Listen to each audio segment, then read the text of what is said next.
Awesome. Thank you guys so much for coming in and get to wrap up the World Cup season. I'm glad to hear before we got on, everybody seems like they're doing well and had a good winter for the Yeah, most part. absolutely. Yeah. Yeah. Good.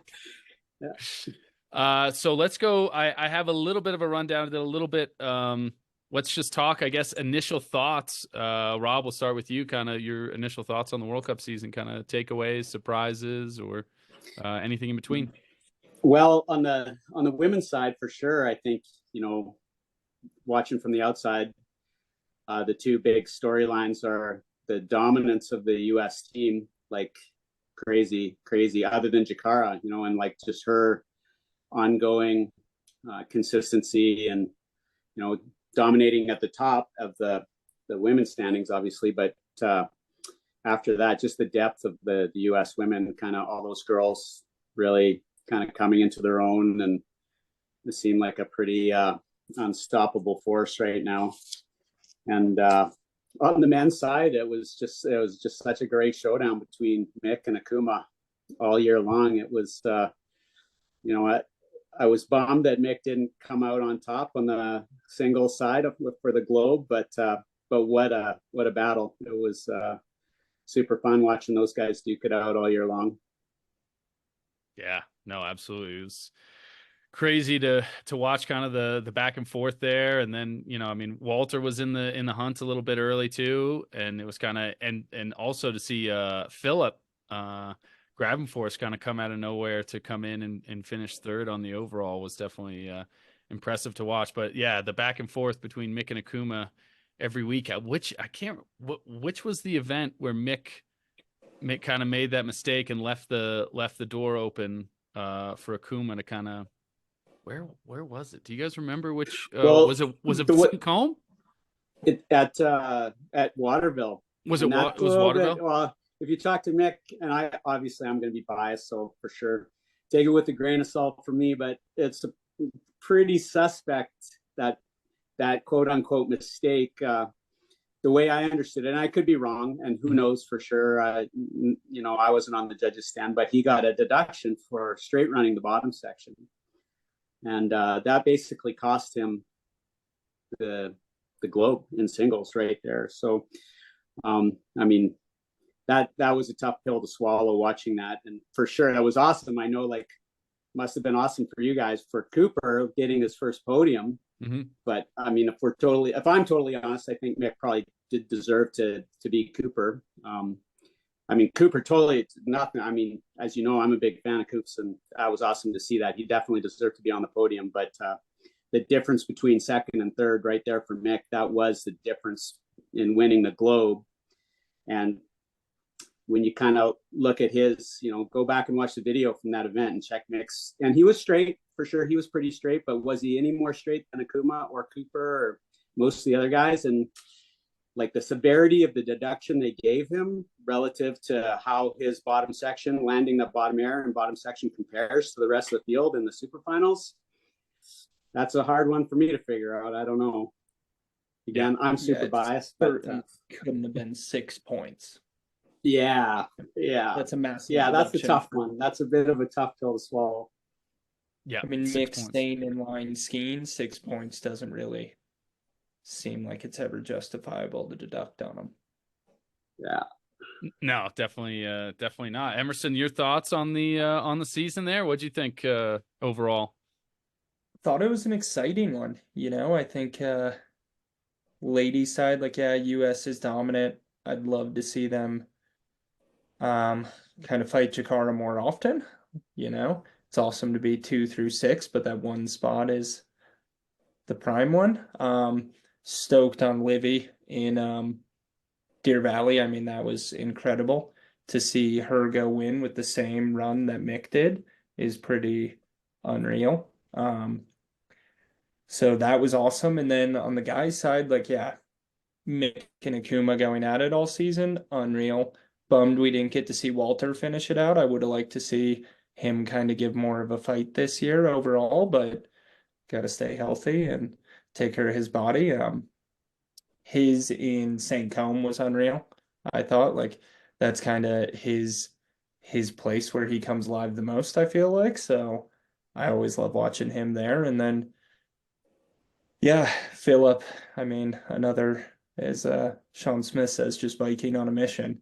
Like, bright future for that kid, young blood out there. So it was exciting, awesome to see. Yeah.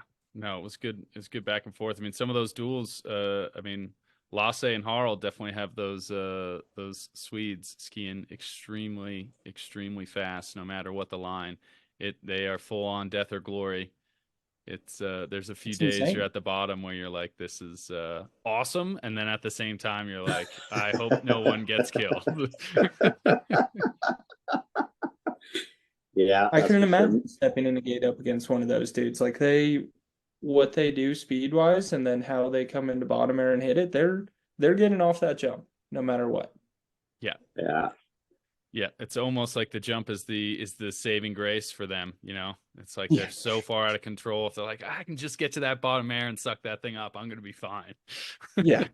Yeah. No, yeah. They're doing a good job. They've, three guys in the top 10, like definitely they have a case for being the strongest team on the men's side. They're doing something right. That's for sure. That Yeah. Gravenford is something else. He's not, my favorite skier technically necessarily, but boy, oh boy, the guy is on a mission. And like you say, I mean, it's scary enough on TV, but watching those guys live coming into the bottom air and knowing they're going to hit it when maybe for at least for most other guys they probably shouldn't. That's got to be stressful. Yeah. It seems to be right in their wheelhouse though.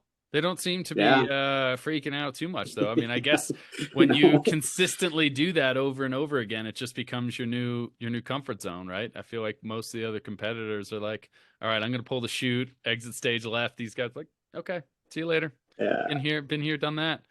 Yeah. And we talked about that, I think, at one point, just, potentially the ability of being able to get comfortable skiing on that a little bit of a flatter course as Idre used to be, right? I think we talked like maybe there's something to that where you're just constantly trying to have to accelerate into that. You kind of build maybe a little bit of comfort into being able to just haul it into the bottom air and you can't slow down. Yeah. Yeah. There's They something certainly they're do. doing right. Yeah, definitely. No, and looking at the pick, so let's see. Emerson had Mick, Walter, Matt.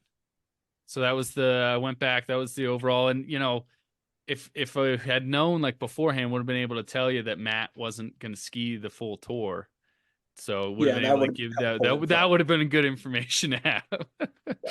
And then Jalen on the women's side, E-Dog, Jack in second, then he had Tall in third. So Tall really shit the bed on that one. I'll let you down there. But Yeah, that's okay.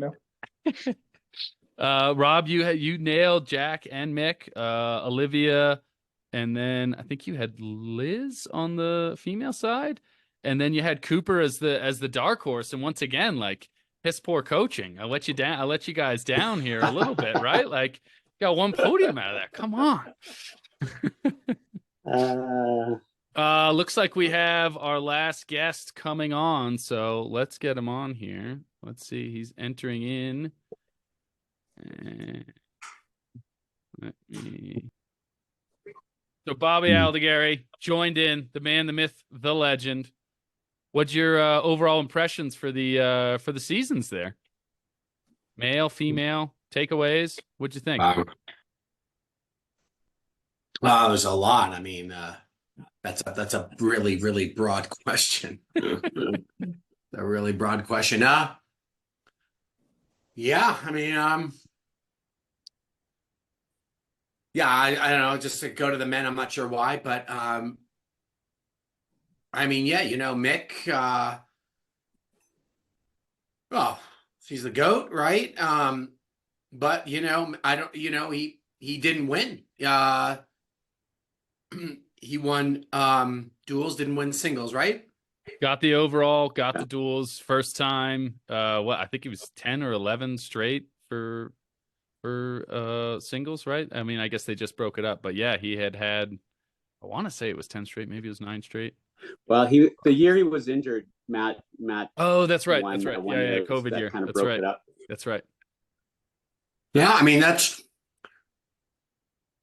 you know, it's to me it still seems like if he's gonna lose, he's gonna beat himself more than someone really beating him. And it's amazing there's like a million things we can talk about in tangents but I mean, his level of performance is from the outside, even as a former coach competitor, you take it for granted and you see it every week and you see it every week and it's like, wow, you start to take it for granted, like, oh, that's really easy. It's just not easy. We've all been there. We've all competed at pretty high levels and tried to win consistently. It's just not easy. And so it's impressive, it'll be interesting this coming year to see if he's actually lost a step or not. It doesn't, that happens in really, really small increments. It certainly doesn't appear that way from the outside, but yeah. No, it'll be interesting to see. I mean, one thing I will say, like watching kind of over the season, I definitely saw him, like, I don't know that I really ever saw him crash in training, like, ever. And this was like the first signs of, like, a couple times he took some tumbles, like Valmalenko. I know he had a good spill. I think Deer Valley, he had a couple different places where it was like, you don't usually see that too often. There's a couple, maybe it was Waterville too. I don't think, no, maybe he didn't. A lot of people struggled in Waterville getting out of that top air. I know Walter had issue. A lot of people had issues with Mick that course. sent me the video of his crash in training from Deer Valley. Oh yeah, that was something else. Yeah, boy, and all the years I coached him, I could count on the fingers of one hand the number of times I saw him have a crash of any kind, and that was a good one. I was impressed with his ability to get back on the horse and do well in Deer Valley after that crash. So he would have felt that the next day. Yeah. Not a young pup. Those bounces, you don't quite bounce as much as you used to, and now he's got a kid on the way, right? So I mean, some of those, I wonder if that this year might potentially start to weigh into his and Akuma's mind when you're going out of control against Philip or Rasmus coming into that bottom air and duels. Like, like, all right, guys, I can live to fight another day. It's a long season. Save it for the Olympics. Save it for the big events. Starts to weigh on you a little bit. He's been relatively durable, but Rob, I don't know what you think about this, but if it were me, I'd certainly be backing down backing down that volume, being really prudent with situationally, just being situationally and training and everything, training off season, the whole thing, Yeah, I think I'm pretty sure they will. I know it's hard because I think it's hard for Mick. It's hard for those guys to really stay on top of that because it will be interesting to see if he does feel it more this year because he still loves it. I think he still has so much fun with it that it continues to be hard to rein him in when we probably should be a little more careful with the volume. And how much, I mean, you guys obviously have a very good history with trying to go through quads and everything else and figure out the right time to give the right amount of volume and peaking. And so, I mean, coming into this next, you got world championships, you got, I think it's at least on the schedule right now is like 24 events. I mean, how do you kind of plan around and build for some of the veterans that have been on, like an Akuma and Mick and Matt, they all have, they get, Kuma's got a kid and, Mick's he does. I didn't know that. Yeah. Yep. So, and then on the, there's just so much, so many events and so much traveling this year. I mean, how do you guys try to, be able to manage that? Go ahead, Rob. I think my approach was always well, it's interesting to hear you make that comment earlier about Pete with the Australians and possibly ramping it up even more this year. Because, we really even when I coached as Bobby's assistant on the Canadian team, we had this fellow come in as a consultant, Steve Norris, who's just an amazing guy, very one of my favorite guys. Really, experienced across all kinds of sports, and he kind of gave us sort of a template for just general loading over the 4-year cycle. And I stuck to that kind of template the whole time I coached the Canadian team. And in that model, you kind of, year 1 and year 2, you kind of build. That's where you really kind of take care of your mileage. In year 3, 4, you really taper back and have more specific projects. You keep the intensity super high, but you're way back down on volume. And that was always a pretty successful formula. I mean, obviously that's a grossly simplified explanation, but in general, that always worked. That approach worked pretty good. Mm-hmm. That makes sense, Bobby. No, I mean, Rob and I are on the same page with that.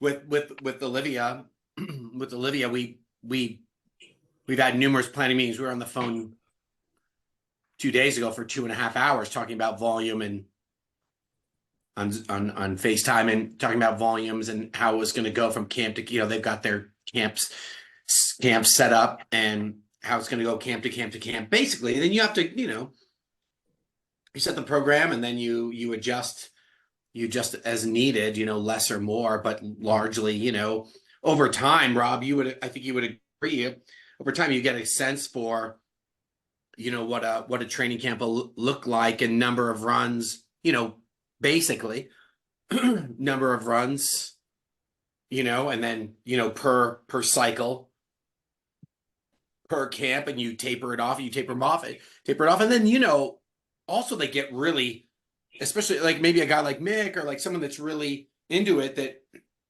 that's chomping at the bit and really, really passionate, truly passionate about it. And they're sort of, they get antsy, and so they become more hungry. And so that's sort of a natural impetus for their intensity, because they're like, oh, I'm only going to be out here for 6 runs today, and I'm like, really want to go. And so I think it's good for them also, it's obviously physical, but it's also like emotionally, it's really good for them because they're chomping at the bit,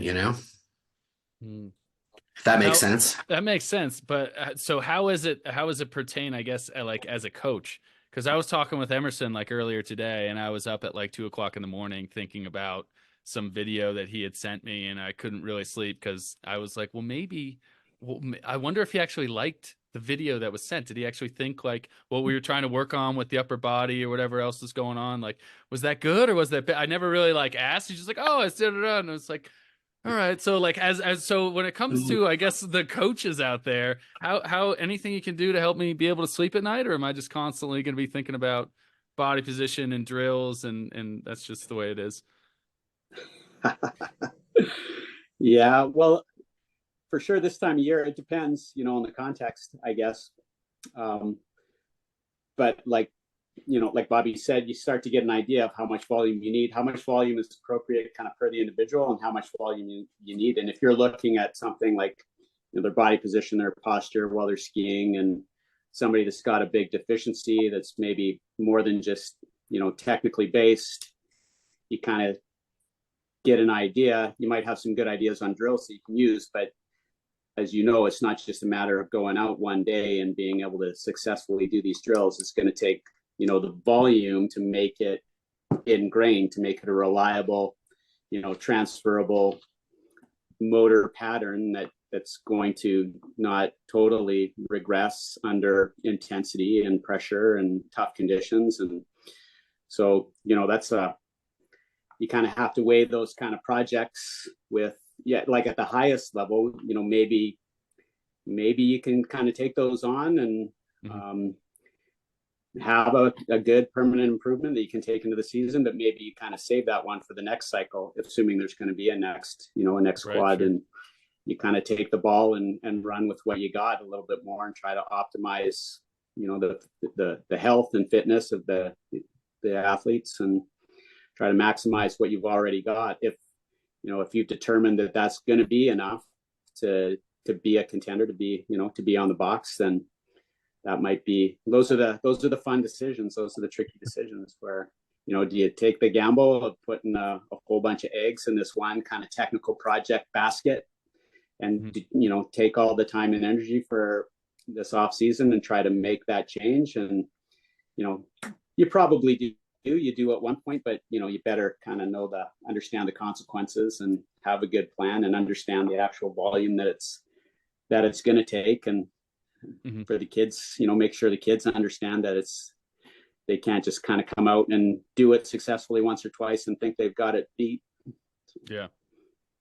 No, that makes sense. I mean, how much do you think the volume that you can really bring in for some of those like younger kids at the club level, like when does it start to teeter on that high volume? Is it ever too much when they're 10 to 16, 17? Is that when you really as much volume as they are passionate about and want to be able to handle? Or are you just continually letting them kind of do that? And then is it once, I mean, hopefully they're handed off to the national team or whatever else, and then they can kind of go from there. But if you have that kind of younger level, is it, hey, you want to ski all day? Like, let's keep lapping. Let's get in as much as you can. I love that. And I think, if a kid's motivated, that's a good indicator that, that they're still good to go. And of course you want to leave them that hungry at the end of the day and not burn them out, not kind of extinguish that fire. But I think as coaches, that's where, we talk about the volume an awful lot, but the balancing side of that equation is the intensity then. And if you have those young kids, if they're motivated to ski all day, I think that's okay. Like if you're doing basic stuff or, if you're skiing at an appropriate intensity, then you can ski all day. You're going to be fine. But if you're trying to do top to bottoms with your toughest tricks at competition intensity, then, that's probably not the smartest approach. But if you can kind of dial it back and pick specific little things that you're working on and kind of break things down in isolation, then if the intensity is appropriate, I think, the volume that kids can ski is, you can pretty, their attitude, their motivation to keep going is a pretty good indicator.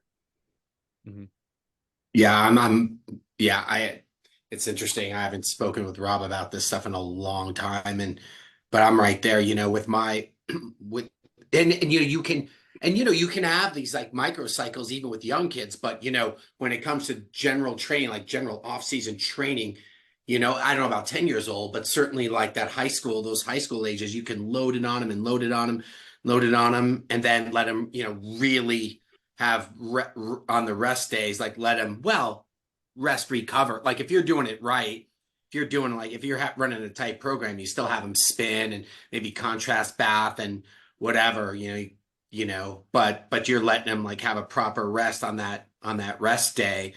But even with those, even like with Andy, Naughty, Josh, and Jordan Kober, and these guys, before Canadian, when I was coaching the Canadian Sport Institute, before Canadian selections, we would like ramp it up, and then I would cut the volume dramatically where they'd come out for 3 or 4 runs and then have a rest day, before the training days, and they'd be like freaking out that they weren't getting enough. And it was so good for them because they were so chomping at the bit. They were used to all this volume, and it was really, really good for them. But I remember them going, is that enough? Is that enough? And something that I think is an interesting thing that I guess I learned from Rob, or we learned it together, is you forget from day to day what the volume is. So we were like the king of the mini spiral.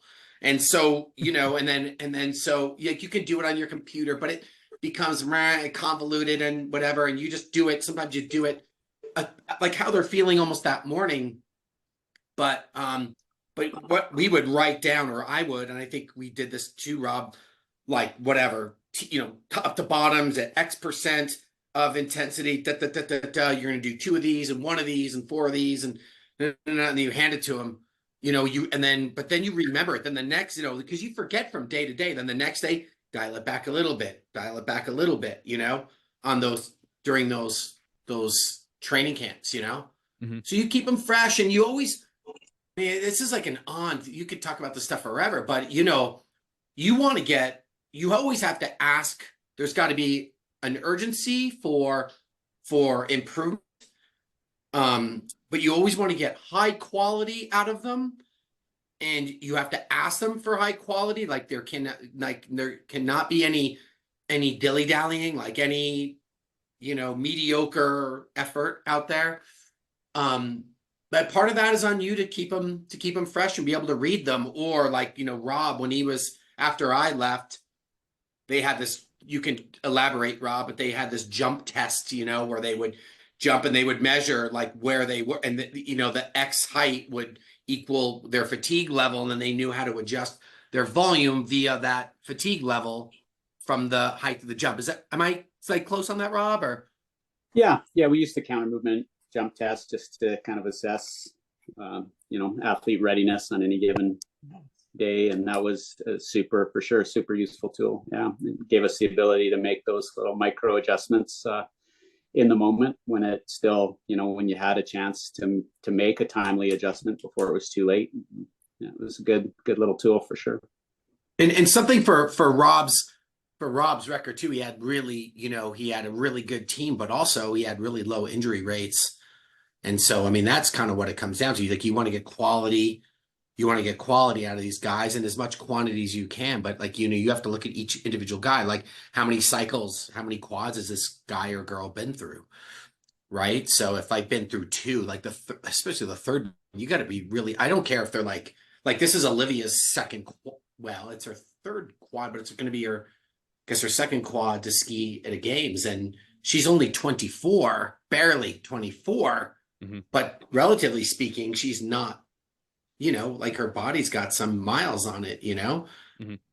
And it's going to be, it's likely to be her last quad. So you want to, yeah. Right.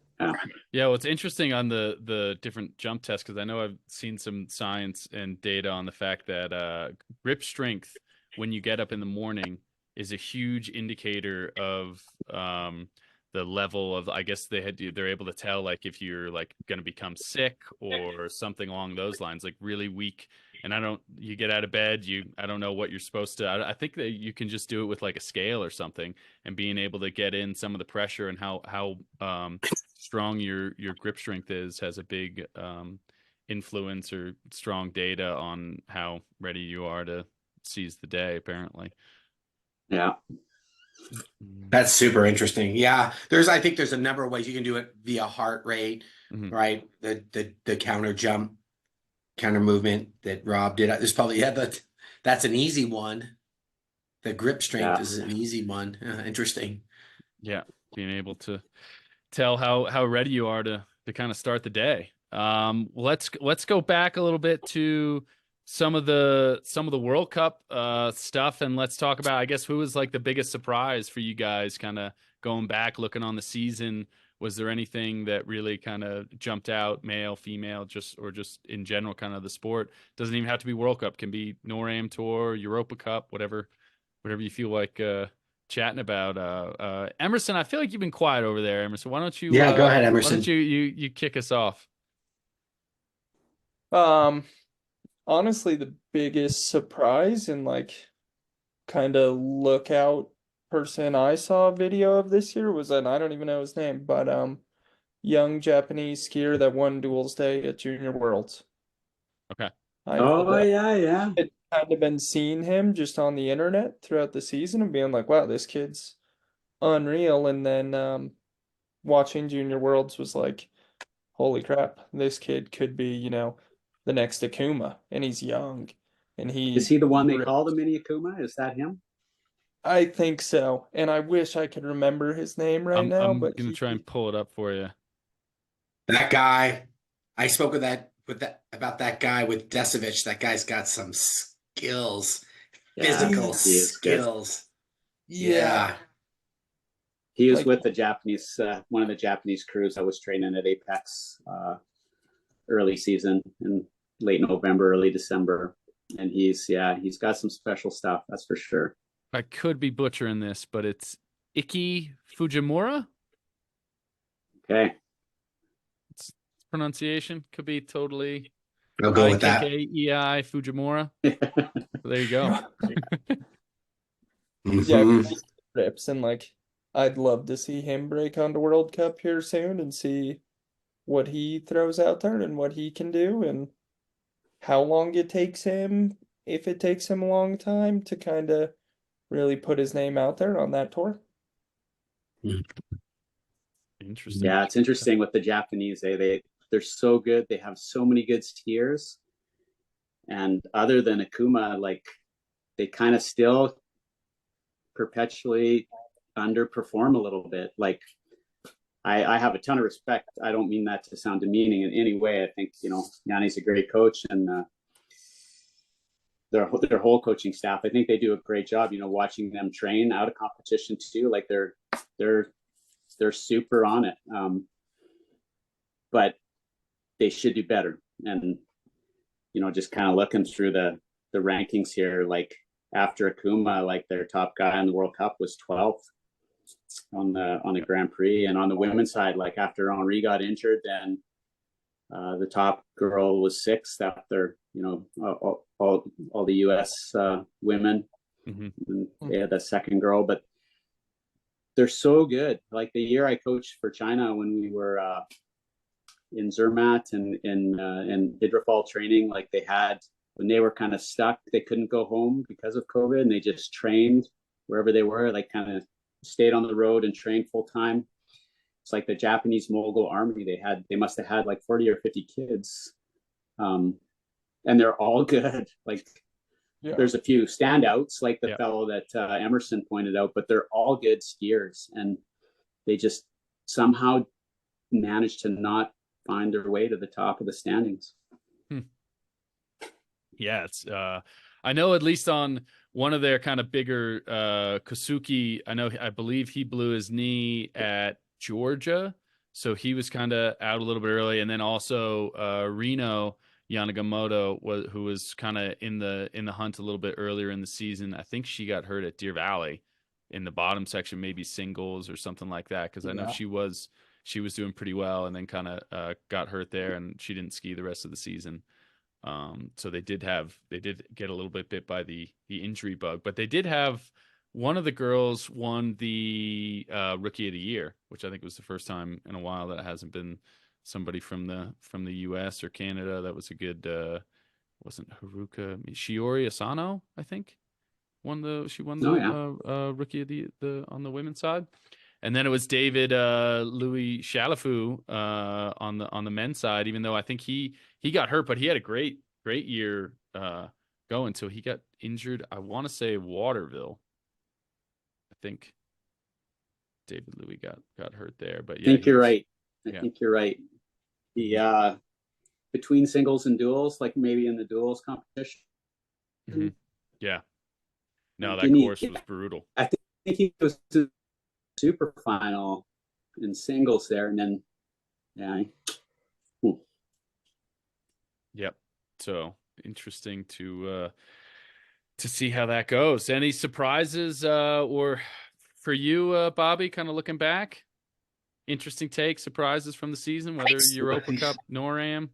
Sweden, Sweden, those guys have a good, sort of underrated.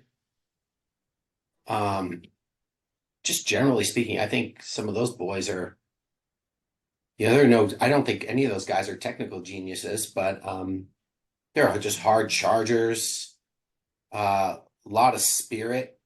I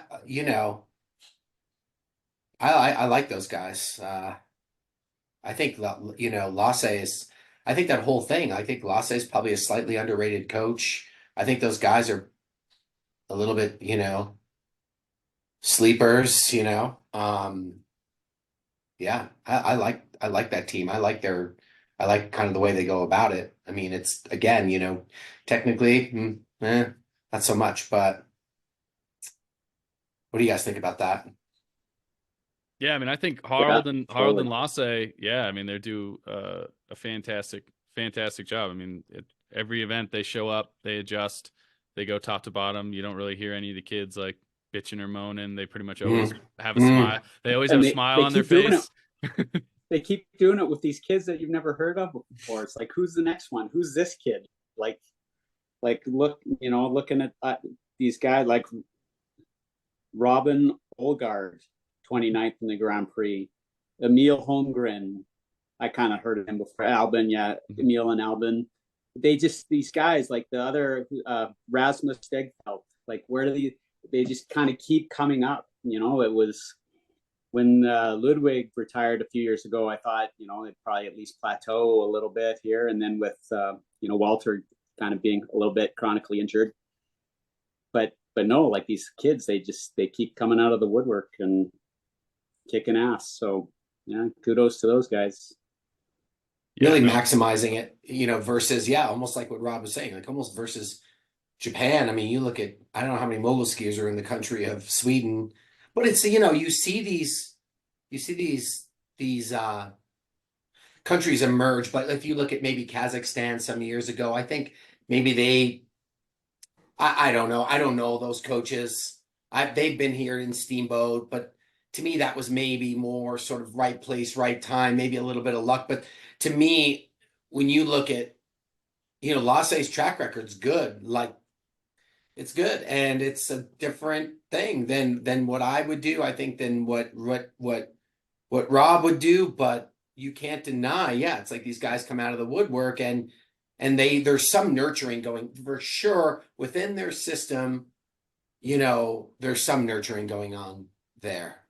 From starts at Lasse. I didn't really realize Harold was part of that. So as well, Harold, and maybe, because it's so small, they have touch with these regional coaches and these club coaches and these kids, and there's a lot of interaction, and it's awesome.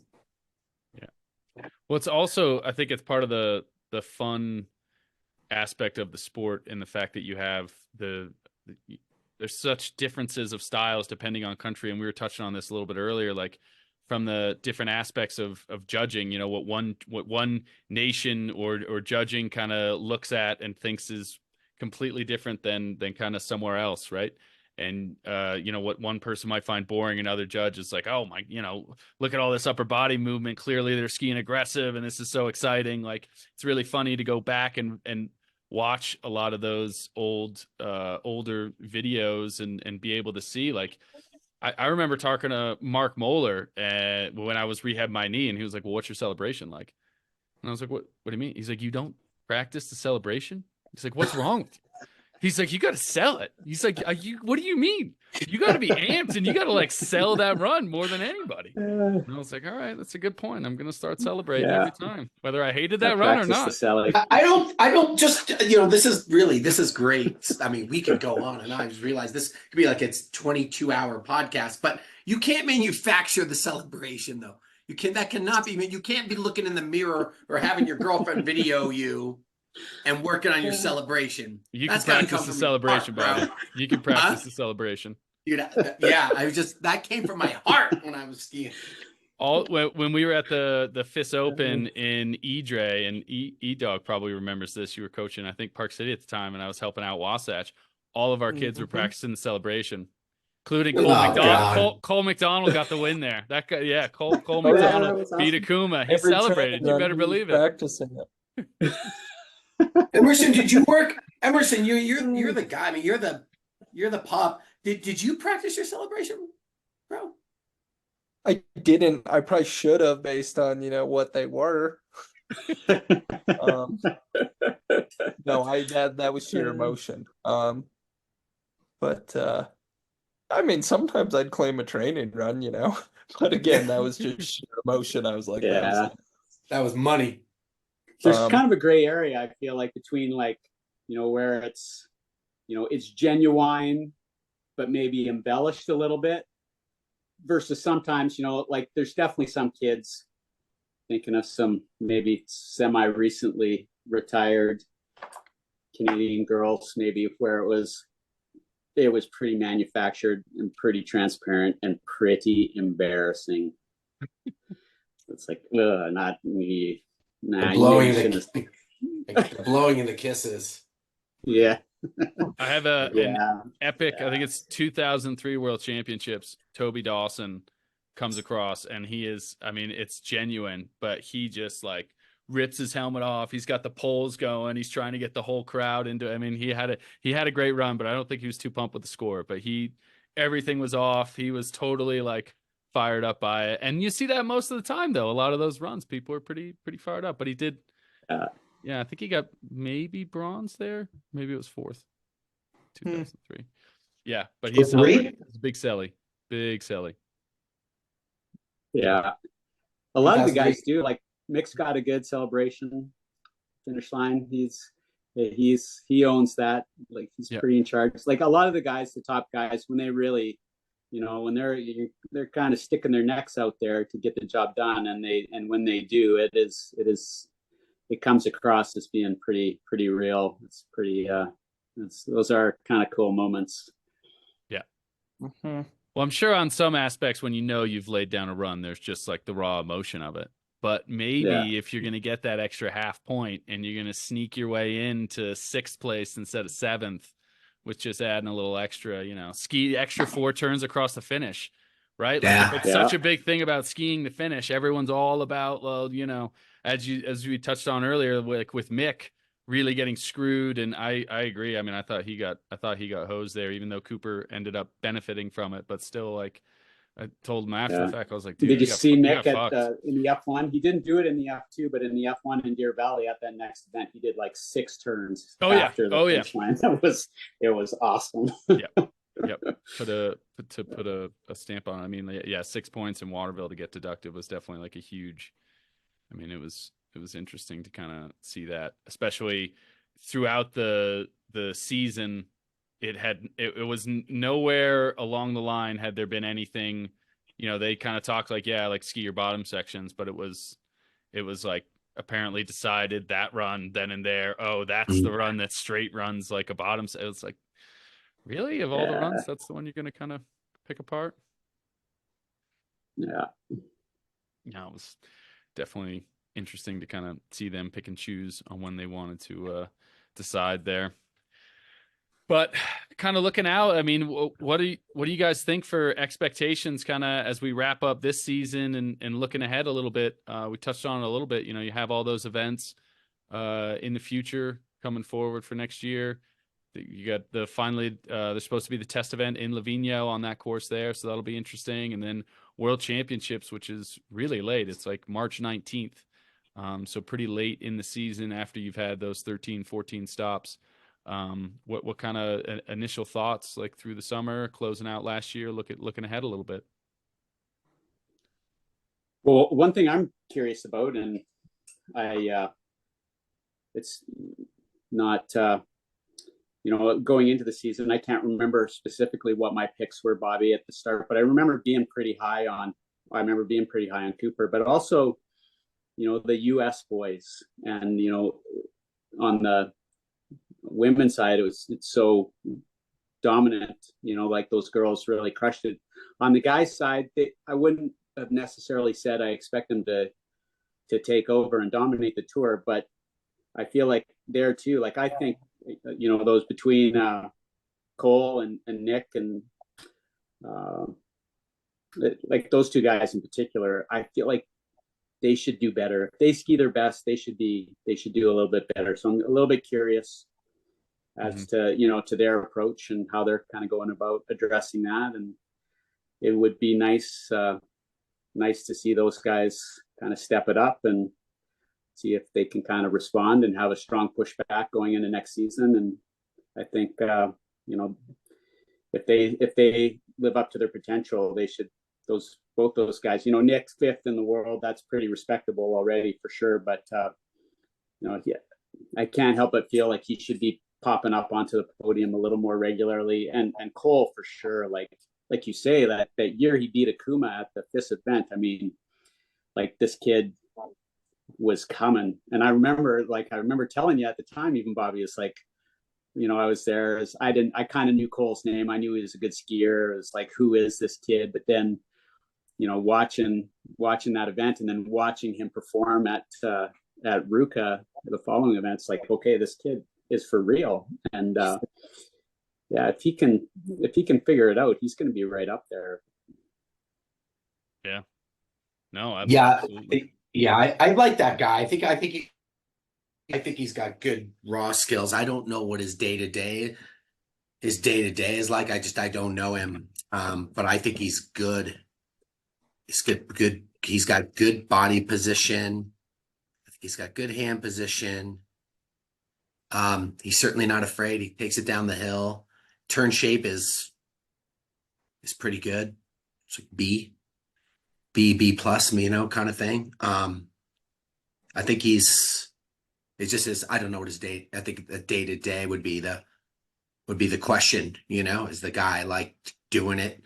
Is he doing it on the hill? Is he doing it in the gym? Is he doing it recovery? Is he taking care of himself? Is he, doing it? Um, but yeah. And, yeah, and then Nick, I agree with you too, Rob, with Nick, that couldn't happen to a nicer kid. I think his skills, I think his turn shape is, from what I'm a real outsider here, but I watch it and I think his turn shape has improved a lot. I think it's improved a lot. I don't know exactly what they do with him.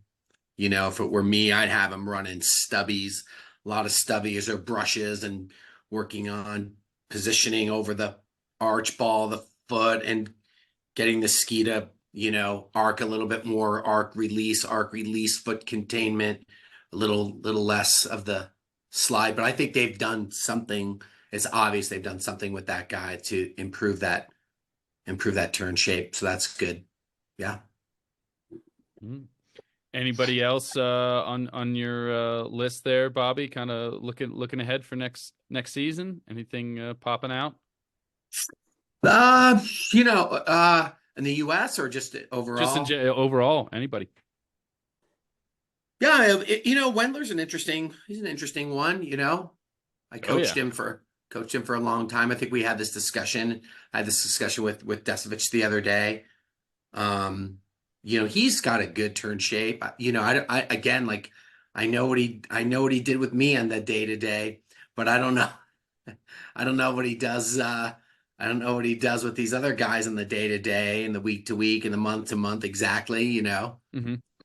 I think he's a guy you got to keep him a little bit reined in. You got to keep him, you got to kind of shape his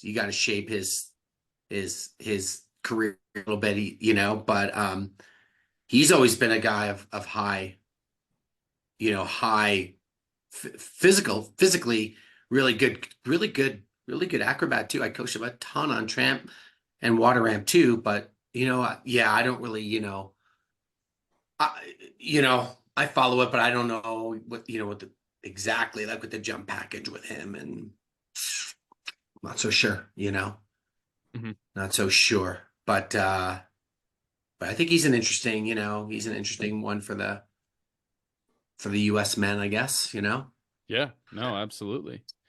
So Emerson, I know you talked about Fujimura, I think, for kind of at the end of the season. You're curious to see what he'll kind of grow into. Anybody or anything else kind of looking ahead to the next season?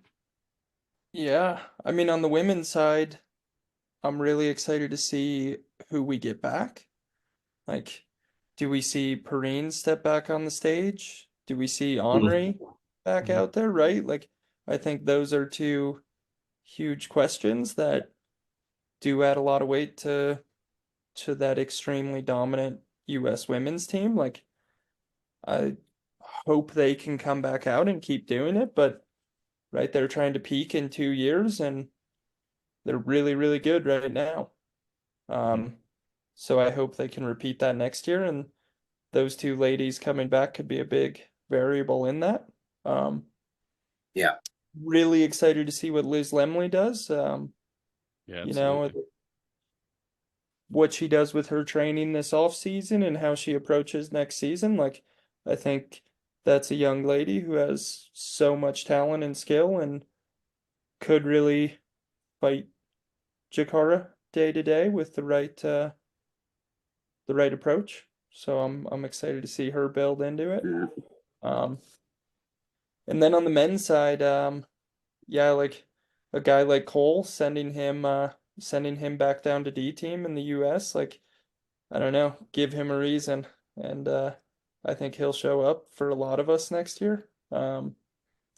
And then, see some veterans back. Like I'd love to see Matt Graham on a whole tour. Like Hmm. I guess you could probably call Walter a veteran these days. Like let's see him for a full season. Love to see Benny Boy stay healthy for a year. Like, Hmm. gosh, we're talking about Mick getting up there. Like Ben's up there and he's taking some hits. So I'd like to see him settle down on the hits Yeah. for a season and That last keep one was down scary, eh? runs. Yeah. Ugh. Jeez. Yeah, that last crash in Valmalenko was super, super Oh, scary. Just to walk away with concussion, I mean, that was really gnarly. It's, oh, I mean that's two bullets dodging this year. Like yeah, out of all Yeah. the guys on the tour, you're gonna have Matt Graham land on your face. Like, yeah. That was like the most surreal thing because I was up top and all I could see was I saw Ben hit his head on the jump, like slide under, and I just see Matt do a 10 and just disappear. And I'm like, oh fuck. This is not good. yeah, This is not good. It's like, oh my God. Yeah. Heart attack. And then heart attack in Valmalenko. Yeah. Yeah. that's unreal. Yeah.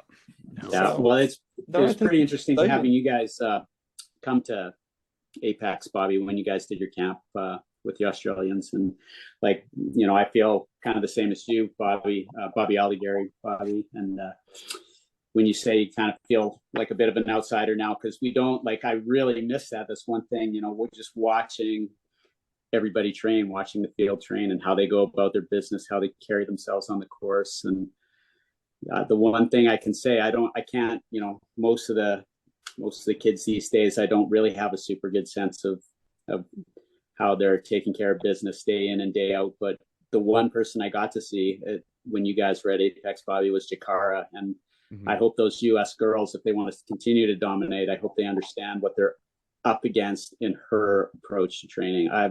She was so impressive. It was so cool to get to watch that. Like that was that's how you do it. If you want to be the best, that's how you go about your day in, day out. That was pretty cool to see. Specifically, what did you observe?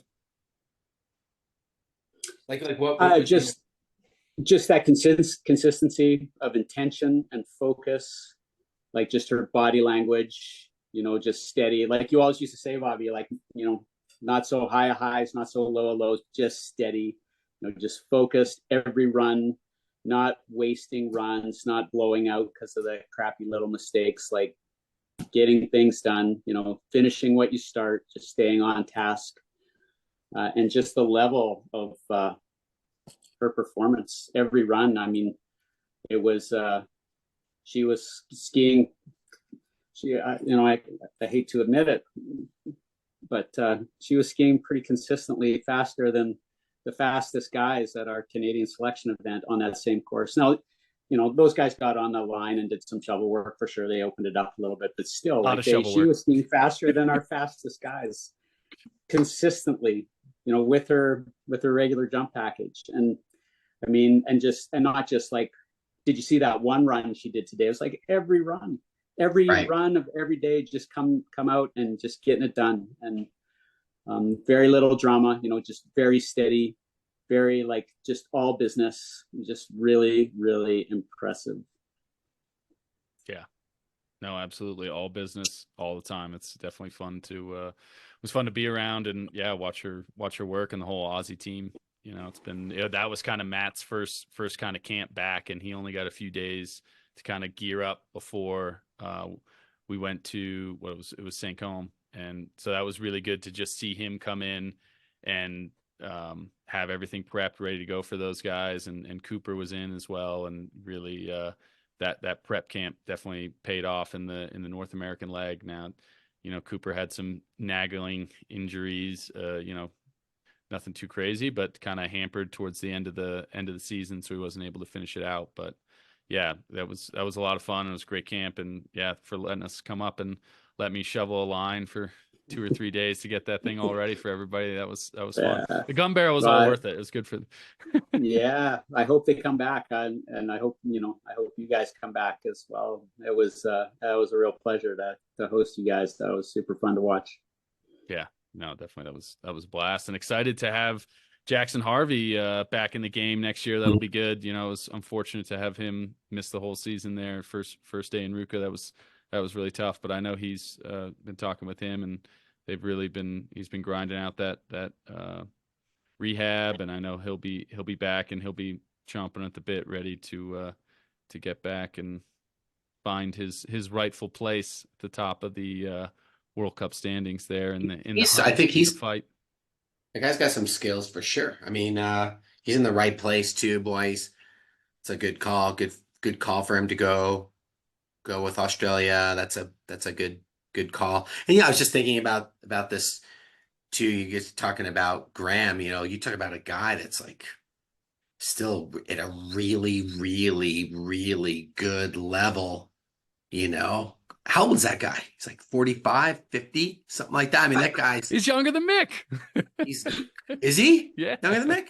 By a He's younger year, than maybe, by a huh? year. Yeah. Yeah. Mix the old dog. I think it's kind of Yeah. the older guard. It's Ben, Matt, and Mick. And you know, I think and Akuma. I think they're all like 29, 31. I think Mick's the Mm, oldest. I think at 32. yeah. He just broke. I think he broke Yanni's record for the oldest World Cup win in. I Mm. think it was Ruka. He had that. Really? So he's got the oldest. He's the oldest World Cup winner. Yep. These guys are Yeah, like, you know, crazy. Djokovic, Federer, you know, Oh, Nadal. absolutely. They're like Yeah. those guys, right? Those Yeah. like guys that you're like, these guys are, you know, I mean, you know, I mean, I don't know if they're the best collectively, the best of all time, you know, but close. I mean, it's Yeah. like that group, right? I mean, just amazing. Those guys. I mean, really doing a good job. And I just sorry, I'm going to kind of jump around here because I don't get to talk about mogul skiing that much anymore. Emerson, what's like so with Liz Lemley? You know, what's you've maybe coached her a little bit. Like, what's her day to day? What's her day to day like? What's your impression of her day to day? And certainly, she's got high levels of skill. Just curious. Yeah, I think Liz is someone that needs to be she's obviously got a very high level of self-motivation, but she needs to be challenged daily. Challenged with a lot of guidance and like you know, she's still young. Like Super young. she's young, she's a teenager still, right? So she Yeah, needs a lot of guidance, and as long as she has that and stuff, and you know, kind of like you said, those like the waves and when she should peak and micro peaks and stuff. Like if you give her the right stuff, like she'll out achieve any goal you set for her. I think if you treat her like you would an older veteran athlete who should know the ropes and know the day to day, yeah, she might underperform and not really meet your expectations, right? Like she's an extremely high level athlete, but she's still a young teenager that needs to kind of learn what sure. everybody is. And you'd say she's pretty learned, like she's pretty malleable. She'll do what you ask her to do, and she'll be there on time and do the day to day. She'll do the thing. Yeah. Yeah, I would Yeah. say so. Interesting. I would say, yeah, I would say if you put her in the right situation, Hmm. she'll she'll give you everything to a T that you ask for and more. Hmm. Interesting. Yeah, I mean, she had, and part of it was by choice. I mean, I know she missed a few of those World Cups, but she decided to go and experience the youth Olympic Games. Obviously, she won gold there, ran away with it. But I think that experience will probably be helpful for her. You know, kind of going through and dealing with your own mini Olympics to prepare her Mhm. for 2026, which you would imagine she would be certainly a contender and most would assume probably one of the favorites to get one of those starts at the Olympics. I think a couple more years of spending time on World Cup and being able to mature. I mean, you know, the talent is certainly there. She certainly oozes the talent, and it was fun to watch her ski at the end of the season when she was back and kind of seemed like she was in a little bit more of a groove, kind of having a little bit more fun. She was skiing really, really well.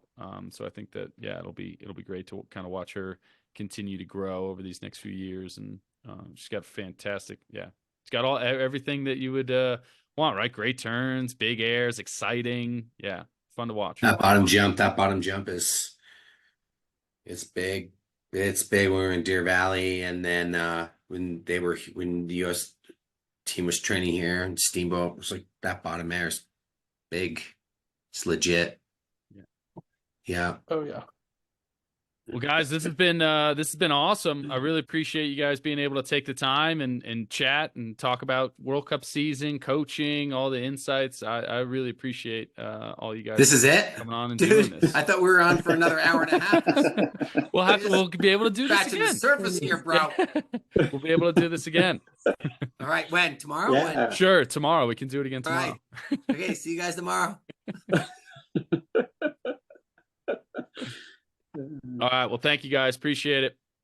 Bye, everybody. Cheers. Yeah.